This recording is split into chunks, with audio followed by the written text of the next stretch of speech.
Okay, so here is my Microsoft Surface RT. I have a little video showing you what you can do with it in a dorm room environment. So first off, we can just look at the size of it. I think it's about 8 inches wide. It's 5 inches tall. There is a USB port, which is pretty handy. And then you got the speakers, volume button, headphones, and it has a little kickstand that you can pull out, so it stands by itself. It's pretty nifty. You can also buy a keyboard for it, which you can hear the clicking. It's like a real keyboard. It's pretty nice. And it connects to it to this magnetic thing at the bottom. And it also doubles as a cover. And then here's the power button on top. So turn it on. And then you have the lock screen. And it connects to my mail. It tells me I have class tomorrow at 1, which is nice. Swipe that up in your back.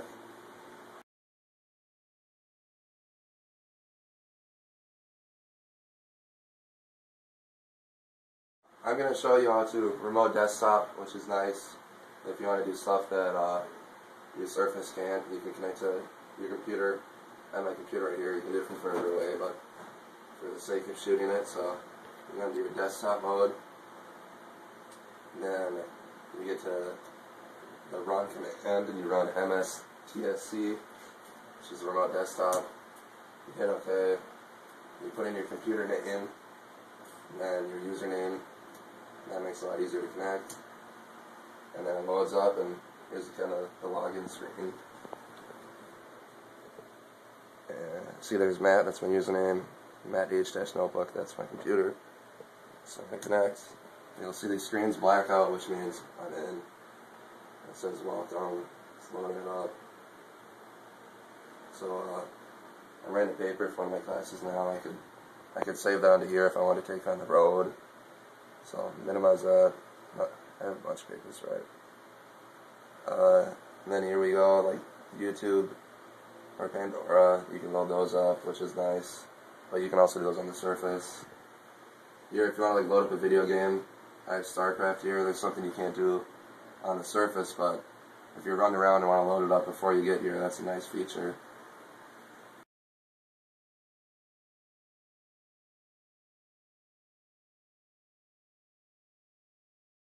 Okay, so I'm going to show you how to control your Xbox with the Surface. It's pretty nifty. Got it up here, right down there. Still have the remote desktop going, so we can just switch from that if you want to do both.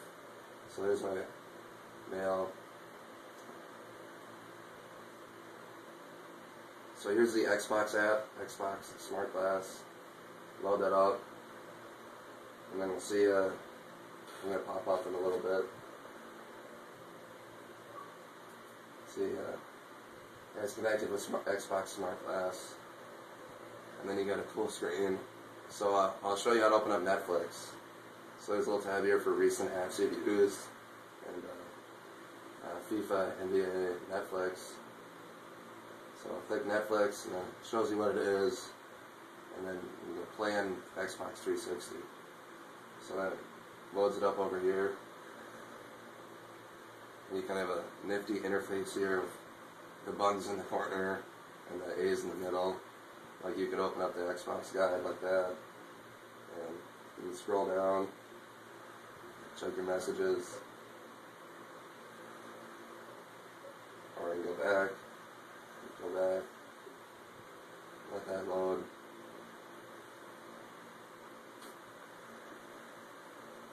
Okay, so you want to watch a TV show or something, you can search for it. Let's see.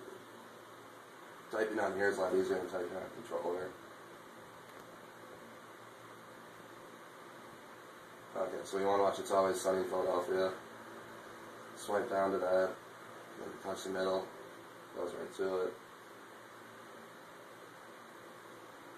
And then it's nice to scroll through the episodes. So you know, more episodes, just touch there.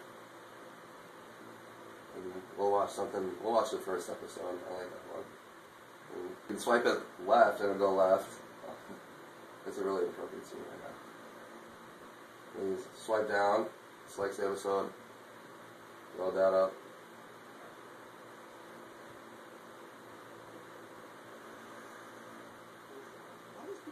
So then while you're watching this, if you go back, work on your schoolwork, you can just swipe it over, load up the paper. You can do your homework while you're watching TV, which is pretty cool. Then we'll go back here and we'll close out the episode and load up a video game instead. So pause this, and then you go back. There's a back button right here. So you're back on the main screen. Now we want to play a little soccer. So you click the recent used app, and you're going to play on Xbox 360. Are you sure you want to close your current activity? Yes.